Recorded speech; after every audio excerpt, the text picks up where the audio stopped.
Orang lumpuh ini dia beriman. Apakah tidak ada halangan? Banyak halangannya. Ketika mereka mencari Yesus, mungkin orang di tengah jalan pada menertawai mereka dan berkata, ngapain ini udah lumpuh-lumpuh gini? Aku kenal orang itu, tetanggaku ini. Gak ada harapan, udah badan gak bergerak, mau datang-datang jumpa Yesus, gak akan mungkin sembuh. Sudahlah, malu-maluin. Mungkin dia banyak bertemu seperti di tengah jalan, tapi mereka punya iman yang tidak menyerah. Mereka percaya ketika mereka sampai kepada Yesus, Yesus bisa menyembuhkan mereka.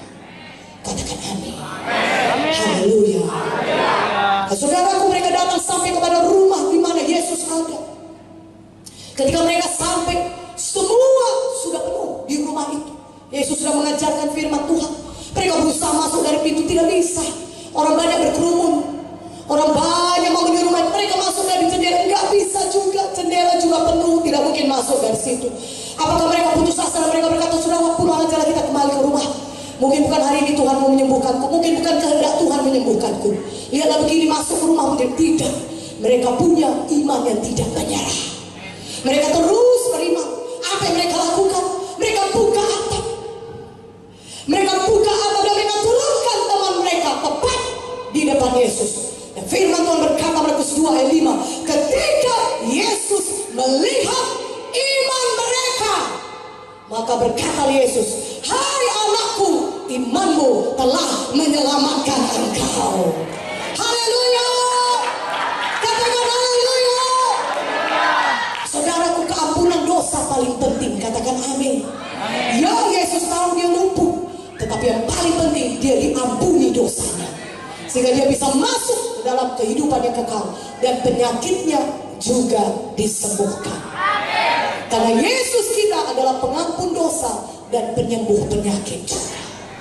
Dan Yesus berkata, bangunlah, angkatlah tempat tidurmu dan pulanglah ke rumahmu. Dan orang ini pun segera bangun, bangkit, sembuh dan pulang ke rumahnya. Berikan kemuliaan bagi nama Yesus. Dia mengalami kesembuhan daripada Tuhan. Katakan amin. Haleluya. Karena dia meningkatkan imannya. Dia tidak duduk di rumahnya dan berkata, kalau Yesus Maha tahu, Yesus pasti akan menyembuhkanku. Kalau aku gak bisa masuk dalam pintu yang sempit ini, Yesus kan tahu aku sakit. Sudahlah, gak kehendak Tuhan sembuh. Saudaraku, kehendak Tuhan saudara sembuh. Dia sudah menanggung penderitaan yang begitu hebat di kayu salib. Dia berbilur-bilur begitu hebat supaya saudara sembuh. Haleluya. Yesus mau saudara sembuh. Saudaraku yang kekasih, iman harus ditindakkan. Saudara, iman itu berarti kita percaya, kita sadar segala sesuatu yang kita harapkan dan bukti dari segala sesuatu yang tidak kelihatan. Saudaraku yang kekasih, saya mau katakan kepada saudara mengenai satu perumpamaan. Saudaraku, saya mau tanya kepada saudara, ya, di tangan saya, di tangan kiri saya ini ada uang 100.000. Di tangan kiri saya, bisa saudara lihat? Tidak. Apakah saudara bisa lihat tangan kiri saya ini ada uang 100.000? Tidak bisa. Percayakah saudara ada uang 100.000 di tangan saya ini, di tangan kiri saya ini? Percaya. Haleluya. Saudara katakan saya percaya. Kenapa? Karena Ibu Victoria yang mengatakannya. Saya percaya dia hamba Tuhan, dia nggak mungkin bohong. Dia pendeta yang menyampaikan firman Tuhan. Saudaraku, apa dasar saudara percaya ucapan saya yang mengatakan ada uang 100.000 di tangan kiri saya? Saudara berkata pastilah ada uang di tangan kiri. Ibu Victoria yang mengatakan saya percaya itu. Dan benar saja saudara, ada uang 100.000 di tangan saya. Haleluya. Katakan haleluya. Tapi kalau saya katakan begini saudara, saudaraku, percayakah saudara ada uang 100.000 di tangan kiri saya ini? Saudara katakan percaya. Karena sudah saudara lihat, ini sudah kelihatan. Itu bukan iman. Iman adalah bukti dari segala sesuatu yang belum kelihatan. Tapi iman itu saudara percaya, itu jadi kepada saudara walaupun belum kelihatan. Kenapa? Karena Tuhan Yesus yang mengatakannya. Karena firman Tuhan yang mengatakannya. Haleluya.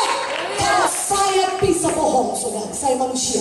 Walaupun saya tidak mau bohong, tapi saya bisa saja bohong. Tapi toh ketika saya katakan ada uang 100.000 di tangan kiri saya, saudara percaya. Kalau saudara percaya, saudara boleh memperolehnya. Siapa yang percaya katakan saya kasih uang ini, saudara bilang saudara percaya, walaupun saudara belum lihat. Saya manusia bisa bohong, tapi saudara katakan saudara percaya. Tuhan Yesus, dia bukan manusia. Dia bukan manusia, dia adalah Allah adanya. Ketika dia berkata, oleh bilur Yesus engkau sudah sembuh, percayalah, maka saudara pasti sembuh. Haleluya.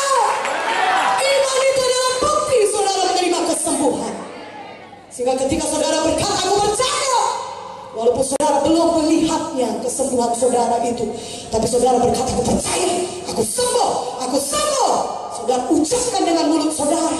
Itu salah satu tindakan iman. Saudara mengucapkannya dengan mulut saudara. Katakan amin. Haleluya. Saudara mengucapkannya dengan mulut saudara. Aku sembuh, aku sembuh.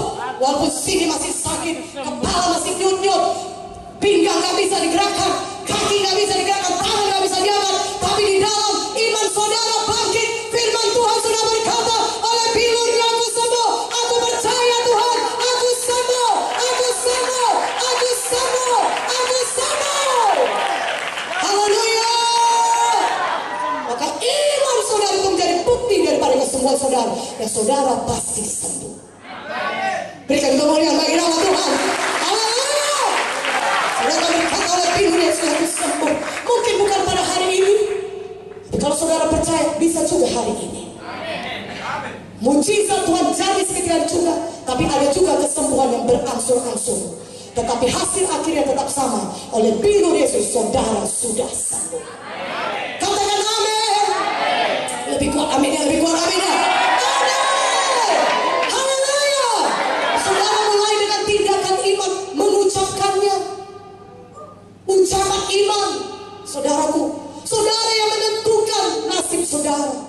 Hidup dan mati dikuasai lidah. Siapa suka mengemakannya akan memakan buahnya. Amsal 18 ayat 21 berkata, hidup mati dikuasai lidah. Saudara sakit atau sembuh tergantung saudara, tergantung ucapan saudara. Mulai hari ini jangan lagi mengucapkan perkataan yang kalah, tapi ucapkanlah